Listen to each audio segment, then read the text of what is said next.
In Venezuela, producers mobilized in defense of peace and in rejection of the violence promoted by the Venezuelan extreme right wing.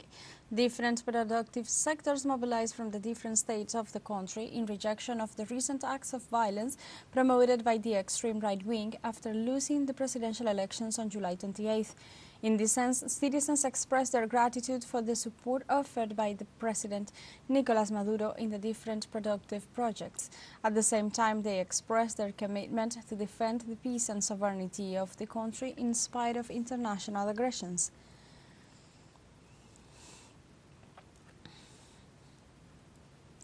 In Venezuela, the president re-elected Nicolás Maduro by receiving at the Miraflores Palace the march of the sector from the fishery, the farmers, and he condemned the multiple failed strides of the ultra-right wing and their allies in the U.S. for taking power through violence.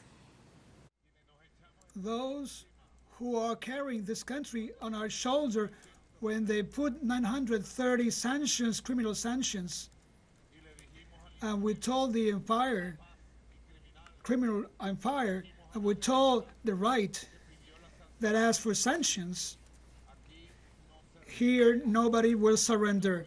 And we went to produce, and you went to produce, and we achieved the agriculture miracle that Venezuela is living.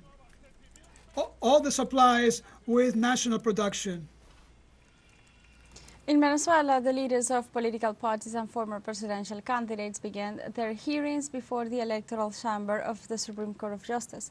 Former presidential candidates attended the call of the electoral chamber after President Nicolás Maduro filed an appeal to verify and investigate the electoral process.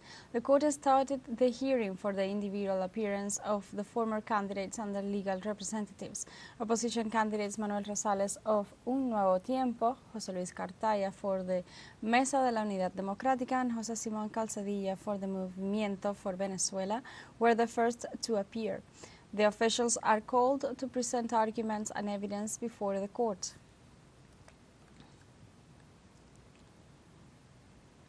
On Wednesday, the political parties that supported the presidential candidacy of Edmundo González Urrutia did not present evidence and tally sheets before the electoral chamber of the Supreme Court. In this way, the entity informed that the representatives of the opposition political parties appeared before the institution, with the exception of the far-right candidate Edmundo González, who had expressed that he would not appear. In this sense, the leader of the A New Time Nuevo Party and governor of the state of Zulia, Manuel Rosales, replied that he did not present any evidence referring to the fact that they have nothing to present. On the other hand, the president of the Supreme Court of Justice, Carislia Rodriguez, expressed that the candidates and political leaders of each party must appear personally to present the necessary documents and answers to questions asked by this judicial body. In this sense, she indicated that the non-attendance of Edmundo González will have consequences in accordance with what the legal system provides.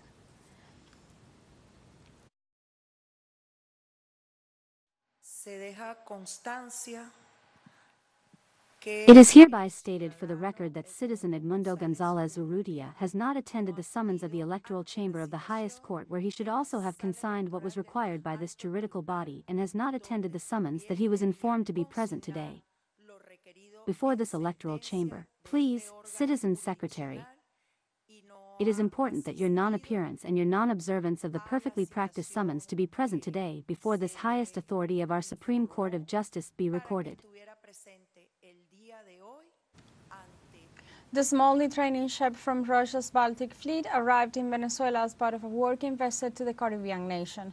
The Russian Navy was received at the international port of the state of La Guaira by the governor of that locality, José Alejandro Terán, together with personnel of the Bolivarian Armed Forces. The crew, formed by 400 students of the Russian Navy, participated in a ceremony of laying a wreath at the Bolivar Chavez Square, besides visiting the governor's office and a tour in the historical center of La Guaira. In the welcoming ceremony, the commander of the SODI La Guaira, Major General Jesus Villamizar, highlighted the presence of the Russian cadets in Venezuela as a deepening of the twinning friendship and cultural exchange. and maritime practices between both navies, leading to a multipolar world.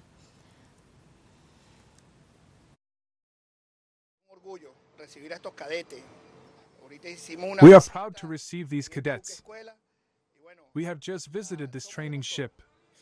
And well, we are one. We have the same ideology. And we are moving towards a multipolar world. In Venezuela, the re-elected President Nicolás Maduro led the 16th Community Vacation Plan Mostacho Fest in Nuestra Patria with different activities to promote the recreational plans in the country. The president was received with joy by thousands of children who expressed their great enthusiasm to take part in the different activities. In this sense, the Venezuelan head of state pointed out that more than 4,500,000 children and young people will participate in the National Recreation Table for Living and Living, made up of 35 institutions and 12,000 recreational volunteers. Also, the re-elected President Nicolás Maduro emphasized that in spite of the unilateral sanctions of the United States, the plan Back to the Homeland will be maintained to help all those Venezuelans abroad who want to return to the country.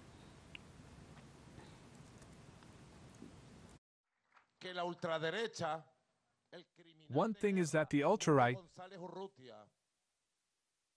the war criminal Edmundo González Urrutia has called and has captured the comanditos with the demon, the savage demon of Machado, has captured youth groups. One thing is that Monday and Tuesday of last week, 29 and 30, it was not the Venezuelan youth.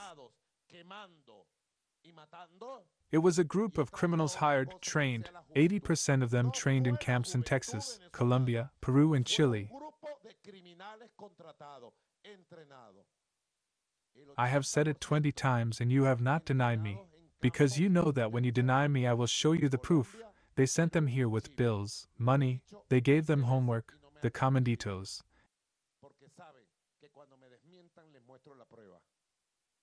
Instead of being the comanditos they should be the comarditos. They gave them homework. You go and burn the hospital. You go and burn the school.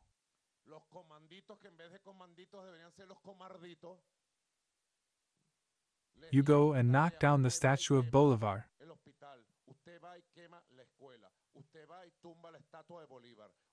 You go and knock down the statue of Chavez. You go and attack the neighbor who is the head of the street of the SUV. You go and threaten the socialist youth.